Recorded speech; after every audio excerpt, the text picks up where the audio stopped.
درود دوستان، امیدوارم حال دلتون عالی باشه. دوستان امروز با هم دیگه بریم بررسی کنیم NFT چیه و چه طریقی میتونیم از اون کسب درآمد داشته باشیم. یه تعریف ساده‌ای بخوام از NFT به شما بگم، شما عزیزان قاعدتاً داخل زندگیتون خرید و فروش ماشین یا رهن و اجاره خونه رو انجام دادید و دیدید. حالا سوالی که اینجا هست، چطوری میان اثبات میکنن که شما مالک اون خونه یا ماشین هستید؟ دقیقاً درست گفتید. با سند به شما سند میدن و میگن که این سند اثبات میکنه که شما مالک این خونه یا ماشین هستید. و البته بگم که یه فرایند عجیب و غریب و طولانی وجود داره برای گرفتن این سند. نکته ای که اهمیت داره اینجا اینه که مالکیت اون خونه یا ماشین با یه سند داره جابجا میشه. حالا هر کسی که صاحب اون خونه است یا ماشین با همون سند در آینده خونه یا ماشینش رو میفروشه تا سود کنه که اون اختلاف قیمت بین خرید و فروش در واقع میشه سود اون شخص. حالا داستان NFT هم دقیقا معادل با همین سند است. حالا شما برای دارایی‌های مختلف توی این فضا میتونی سند تهیه کنی و میتونی خرید و فروش انجام بدی و کسب سود کنی. البته به این سختی هایی که توی واقعیت برای سند گرفتن وجود داره نیستش، در واقع فقط با چند تا کلیک ساده انجام میشه. حالا هر چیزی که ما خرید و فروش میکنیم یه سری دارایی دیجیتاله. البته به شما بگم و تو فضای NFT قرار نیست خونه و ماشین و اینجور چیزا رو ما معامله کنیم. یه سری نقاشیه، یه سری کاراکتره که شما میتونید اونو بخرید و بفروشید. در واقع خرید و فروش به نام شماست و یه سندی به نام شما میخوره و برای شما صادر میشه و اون سند دیجیتاله که یه اسمی روش گذاشتن که بهش میگن NFT. NFT در واقع همون توکن های غیر مثلثی یا توکن های غیر قابل تعویض هم شناخته میشه دوستان، که یک دارایی دیجیتال منحصر به فرد که روی یک بلاکچین در واقع ذخیره میشه و هر NFT یه ابرداده ویژه‌ای داره که اونو از سایر توکن های دیگه متمایز میکنه.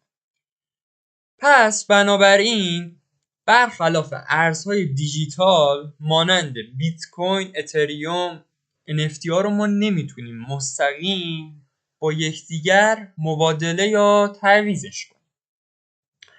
میریم اسلاید بعدی. تفاوت توکن قابل معاوضه و غیر قابل معاوضه رو برای شما من بگم. توکن های غیر قابل معاوضه یا همون NFT ها و توکن های قابل معاوضه، هر دوتای این دوتا توکن ها از فناوری بلاکچین استفاده میکنن. تنها شباهتی که دارن همین فناوری بلاکچینه. توکن های قابل معاوضه رو ما میتونیم با توکن های دیگری از همان نوع و ارزش جایگزین و تعویضش کنیم، در واقع بدون این که توی ارزش اون اختلافی ایجاد شه، خللی وارد شه. اما در عوضش NFT ها غیر قابل تعویض هستن و این به این معنیه که هر توکن ویژگی متمایز و منحصر به فرد خودشو داره و نمیتونه بدون از دست دادن ارزش اون توکن با توکن دیگری اونو در واقع عوض کردش. و همچنین توکن های قابل معاوضه اغلب قابل تقسیم هستن دوستان. یعنی شما میتونید اون توکن رو به واحدهای کوچکتری در واقع تقسیمش کنید. اما توکن های غیر مثلثی تقسیم پذیر نیستن. اون رو شما نمیتونید در واقع خورد کنید، به کوچکترش کنید. در واقع ارزشش خیلی بالاست. و اینکه درآمد از NFT به چه شکله؟ درآمد از NFT درآمد از خرید و فروش NFT هست، درآمد از ساخت NFT هست، درآمد از رویالیتی NFT، استیک کردن و اجاره NFT هم هستش و با بازی کردن هم شما میتونید درآمد داشته باشید. هر کدوم از این آیتم ها رو که میبینید بخوایم راجبش صحبت کنیم ساعت ها زمان میبره.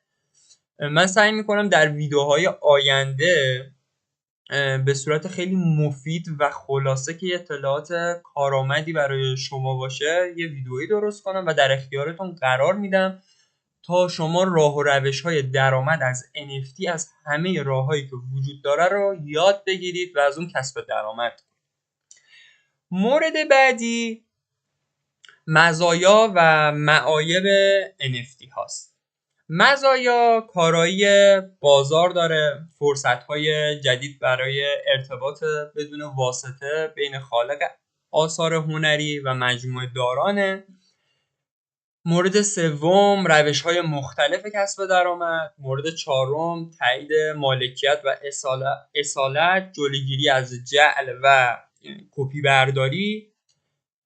بعد افزایش نقدینگی ما داریم و دسترس پذیری اون، ایجاد شفافیت و امنیت با حفظ حریم خصوصی افراد.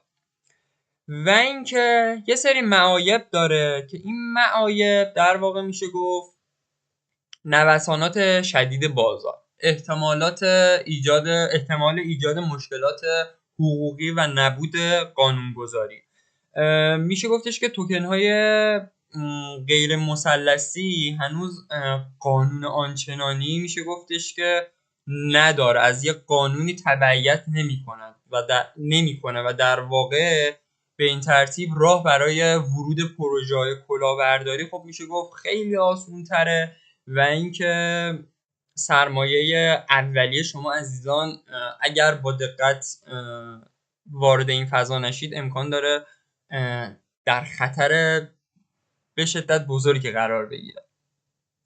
و اینکه ریسک سرمایه گذاری داریم، کارمزد زیاد شبکه‌های بلاکچینی رو داریم، چون بسیاری از NFT ها روی شبکه‌های پرترافیکی مثل اتریوم مینت میشن و این مسئله باعث میشه که کارمزد تراکنش‌های توکن‌های غیر قابل معاوضه به ویژه تو زمانی که شلوغ هستش این شبکه‌ها تا حد زیادی افزایش پیدا کنه.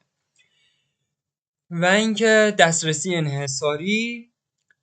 بعد میریم اسلاید بعد. و اینکه تو این فضا بهترین NFT هایی که ساخته شده NFT هایی هستن که در واقع یعنی حرفی واسه گفتن داشتن داخل این بازار. اولی این میمونه رو فکر کنم اکثریت دیده باشید، یه زمانی حتی یکی از خواننده‌ها به اسم امینم هم رو پروفایلش بودش. این عکس NFT بورد ایپیات کلاب هستش که مجموعه بورد ایپیات کلاب ساخت شرکت یوگا لبزه که توکن های این مجموعه که هر کدومشون ویژگی های منحصر به فردی دارن و دسترسی به یک جامعه انحصاری و محدود رو در واقع امکان پذیر میکنن. این پروژه مفهوم مجوز عضویت با NFT رو به دنیای توکن‌های غیر مثلثی در واقع معرفی میکنن و در واقع الهام بخش پروژه‌های مشابه تو این فضا هستن. مورد بعدی کوانتوم هستش که گفته میشه توکن کوانتوم ساخته کوین مک کوی هست. البته اولین NFT ساخته شده با تصویر رنگی متحرکه و این توکن روی بلاکچین نیم کوین ایجاد شده و در سال 2021 در یک حراجی به قیمت $1,000,000 به فروش رفته. NFT بعدی کریپتو کیتیز هستش که توکن های بامزه گربه‌های باحالی هستند که ساخته دپر لبز هستش که یکی از اولین مجموعه های NFT و یکی از پیشگامان بازی های مبتنی بر NFT به شمار میره. این توکن ها متعلق به یک بازی بلاکچینی هستند که به محبوبیت قابل توجهی دست پیدا کردن و افراد بسیار زیادی رو وارد فضای NFT کرده و در واقع بازیکنان توی بازی کریپتو کیتیز باید گربه های دیجیتالی رو با ویژگی هایی که دارن و یه سری ویژگی هایی که اونا رو متمایز میکنه باید جمع آوری کنن و پرورشش بدن و سپس میتونن این گربه های دیجیتالی رو بفروشن و از اونا کسب درآمد کنن. دوستان امیدوارم از این آموزش کاربردی لذت برده باشید و موفق باشید و اینکه چنل رو حتما سابسکرایب کنید، لایک کنید و نظراتتون رو واسم کامنت کنید تا ویدیوهای بهتر و انواع راه و روش‌های کسب درآمد از دنیای NFT رو برای شما عزیزان بذارم تا اینکه شما هم کسب درآمدی داشته باشید از این دنیا. موفق و پیروز باشید. به امید دیدار.